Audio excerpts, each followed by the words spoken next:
यतिखेर हामी नारायण हिटी सङ्ग्रहालयभित्र छौँ र यो 2058 साल पछाडि हामीले देखिरहेका छौँ नारायण हिटी सङ्ग्रहालयको स्वरूप फेरिएको छ।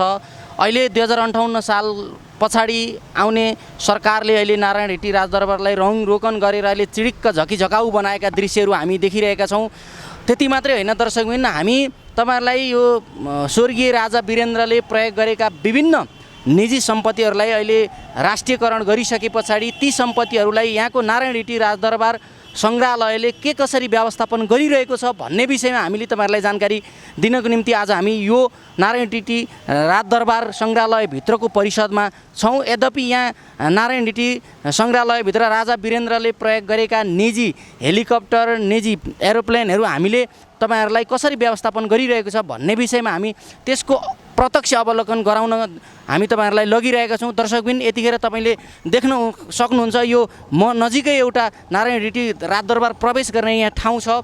यहाँबाट हामी भित्र प्रवेश गर्दैछौँ र यद्यपि यहाँको प्रशासनले कसरी यसलाई म्यानेज गरिरहेको छ, नारायण हिटी दरबारले भित्र रहेका वीरेन्द्रका चाहिँ निजी सम्पत्तिहरूलाई कसरी व्यवस्थापन गरिरहेको छ भन्ने विषयमा तपाईहरुलाई हामी देखाउन गइरहेका छौँ। र हामी यो विषयमा बताउनका निम्ति आज हामी प्रत्यक्ष नारायण हिटी राजदरबार सङ्ग्रहालयका प्रमुख भेषराज दाहालसँग हामी यो विषयमा जानकारी गराउनका निम्ति हामी कोसिस गरिरहेका छौँ, जुटिरहेका छौँ। दर्शकबिन, तपाईहरुले देख्न सक्नुहुन्छ यो नारायण हिटी राजदरबार सङ्ग्रहालय हो। यहाँ दिवंगत स्वर्गीय राजा वीरेन्द्रले प्रयोग गरेका विभिन्न निजी चाहिँ वस्तुहरूलाई यहाँ राखिएको छ र आम नागरिकलाई खुल्ला गरिएको छ।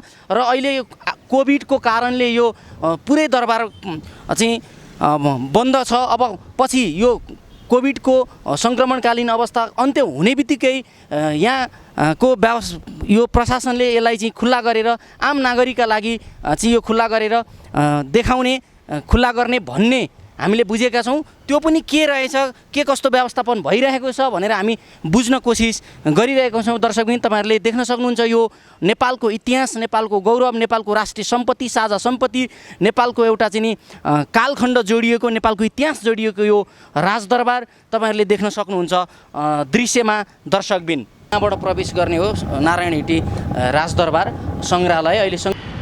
जुन अहिले पहिलाको भन्दा नारायण हिटी सङ्ग्रहालयको स्वरूप अलिकति फेरिएको छ।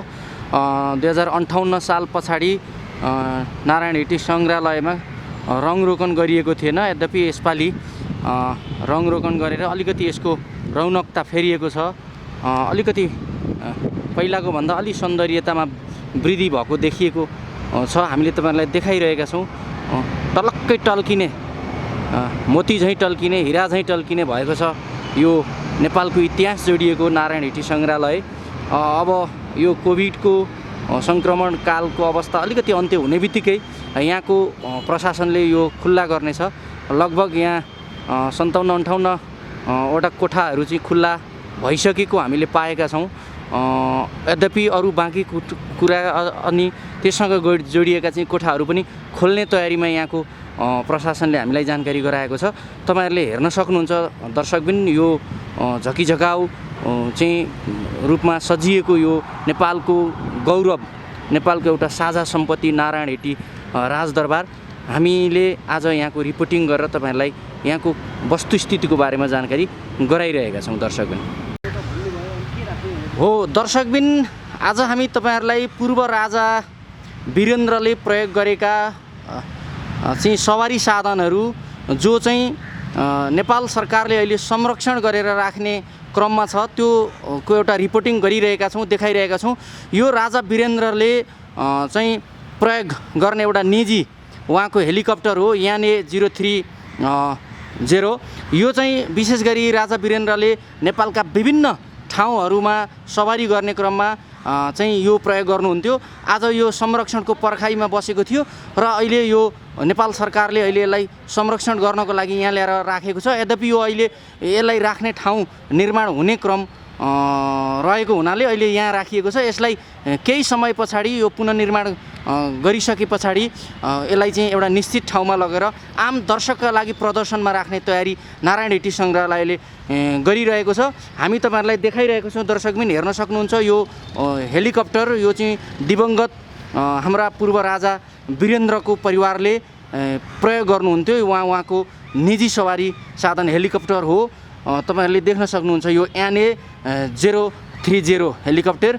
यो चाहिँ शाही नेपाली सेना, तत्कालीन शाही नेपाली सेनाले राखेको थियो भने अहिले नेपाली सेनाले यो संरक्षण गर्दै आएको छ र अहिले नेपाली सेनाले नारायण हिटी सङ्ग्रहालयलाई यो हस्तान्तरण गरिरहेको छ र अब छिटै नै नारायण हिटी सङ्ग्रहालयले यो हेलिकप्टर पनि एउटा निश्चित ठाउँमा लगेर संरक्षण गर्ने र आम नागरिकका लागि खुल्ला प्रदर्शनमा राख्ने तयारी गरिरहेको छ। दर्शकबिन तपाईँहरूले देख्न सक्नुहुन्छ यो हेलिकप्टर।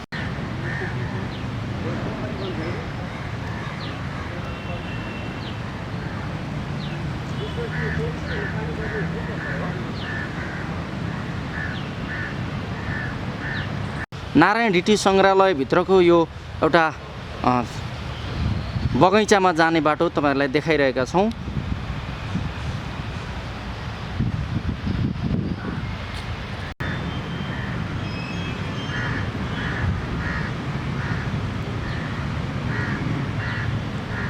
राजा वीरेन्द्रले प्रयोग गर्ने हेलिकप्टर हो। तपाईँहरूलाई देखाइरहेका छौँ यो भित्र सिटहरू छन्। राजा वीरेन्द्र यसमा बसेर नेपालका पूर्व मेचीदेखि पश्चिममा महाकालीसम्मका थुप्रै ठाउँहरूमा सवारी गर्नुहुन्थ्यो।